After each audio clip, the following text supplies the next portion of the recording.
Seed as our nonprofit, and for those of you who don't know, it's a restaurant in Kaiser. But I'd also like to introduce you to Mary. She's here in the red. Now, Miracle Mary is what we call her.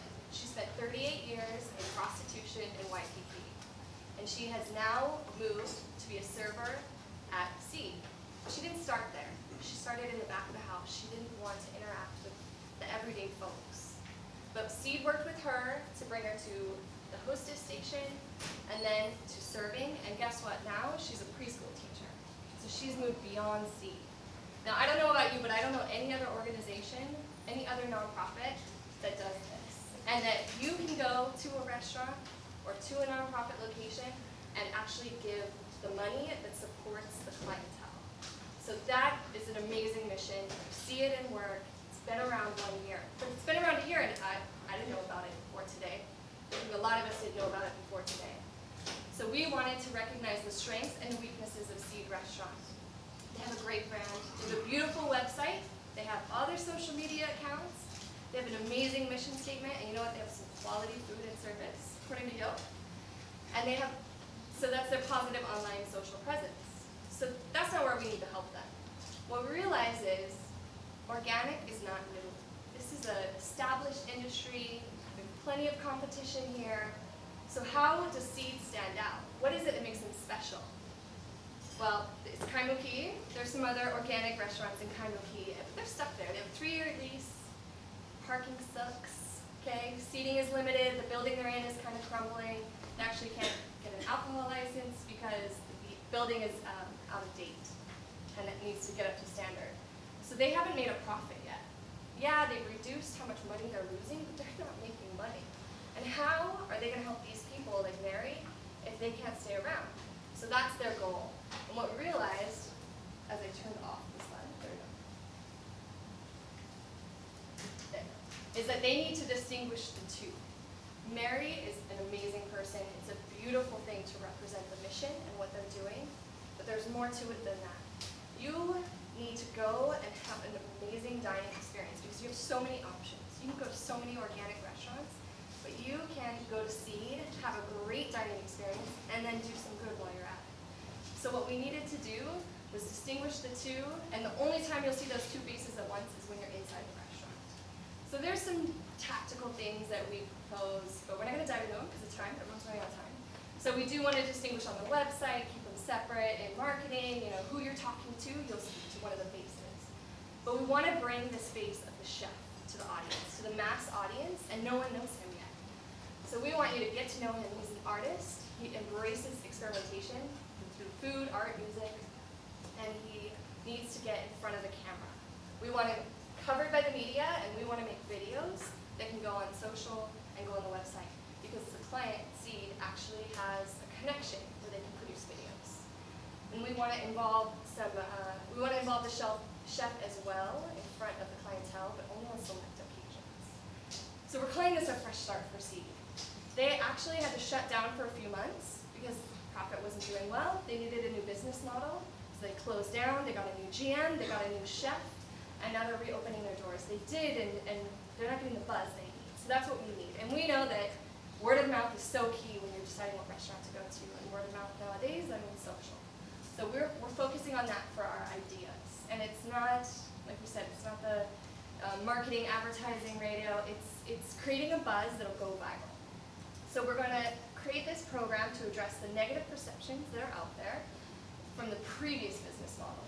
So we want to start with a media preview, go into some public launching, reintroducing them to the community, and again, leveraging the chef. So the new idea is the media night. Now people love to eat, and then if we bring media, maybe they'll exchange it with some publicity for us. So we're going to line that up on a Monday night when the restaurant's closed. It'll be very private, very intimate. They'll actually be able to talk to the chef, get to try his new flavors, and then they can, hopefully share that with all of their followers. From there, we want to introduce some other new ideas to the restaurant. So Pau Hana, we need to target that millennial audience. We are going to call it a healthy hour. We're going to give discount on appetizers, drinks, and desserts. Those are the items that they have the highest profit margin on. It's going to be BYOB, that's how the restaurant is set up, and that is also an appeal for the millennials. And we're going to make it cause-driven. This is a great way to reach those millennials too. So we're going to have a social tracking system to show show how their efforts through healthy hour, actually help the clientele succeed. Our next idea is called Wind Down Wednesdays. Wednesdays is their lowest sales night. So we're going to build that up by focusing on the local businesses. They do support through catering and lunch and dinner the local businesses, but they're not being proactive, they're being reactive. So we want Seed to offer a 10% discount, feature a different burger each week, and increase sales on their slowest day through this program. The next idea is the foodie table. So we want to reach those foodies who we need to get to make this a success and to continue the community by offering something that's exclusive.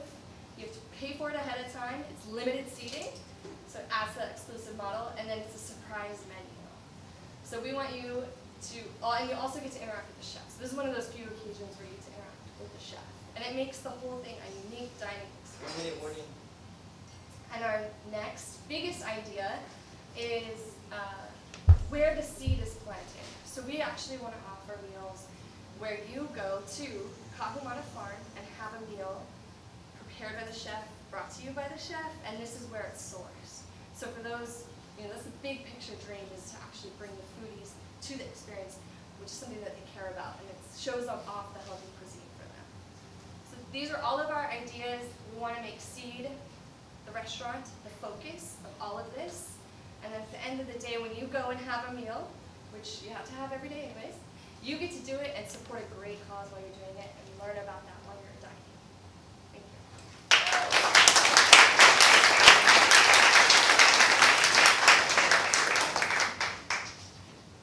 3-minute Q&A. What like Tom shoes, selling and with a cause, and it's a big thing, and what you're basically saying, you're separated, so that's supposed to going down that path. So the idea, everything that we did, we looked back to how to make this a unique dining experience, organic. The food's all organic, locally sourced. You're giving back to the community in so many ways through that, supporting this business.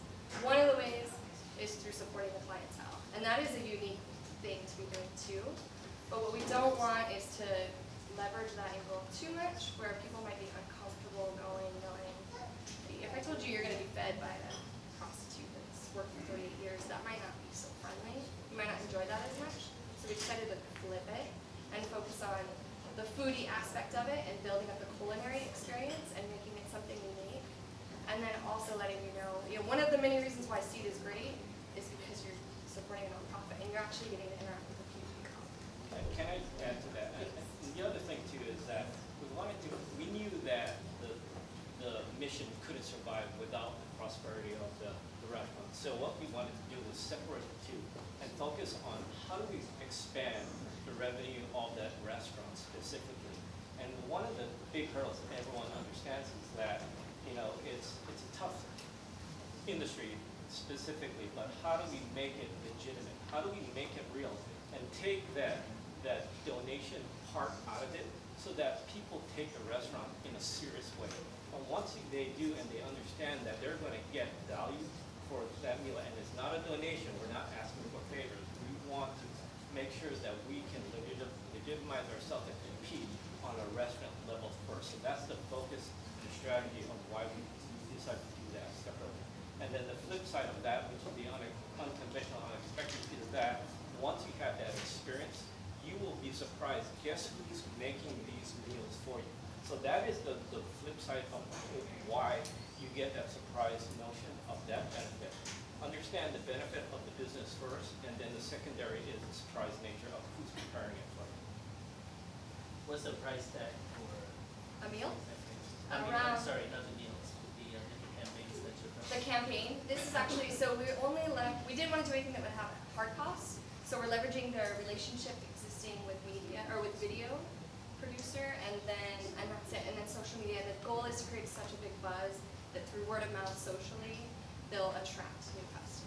So these programs, which are all, the costs are pre-existing business expenses, we're just leveraging that.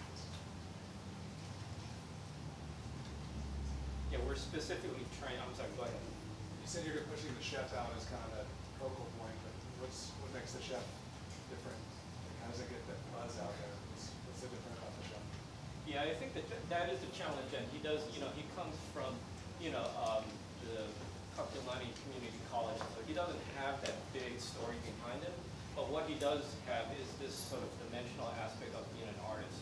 So how we're sort of trying to position him as being creative and being unexpected. So really the position that we're trying to frame this restaurant is the unexpected organic screen dining experience. And so we're positioning him with that so that when you go there, he's willing to experiment, and we saw that reflected in some of the ideas that we have where, you don't know with that taste test, that tasting table.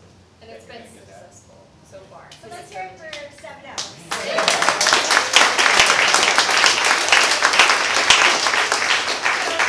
that was the last presentation. I think everybody did such a great job. The judges are going to have a really hard time. What we're going to do now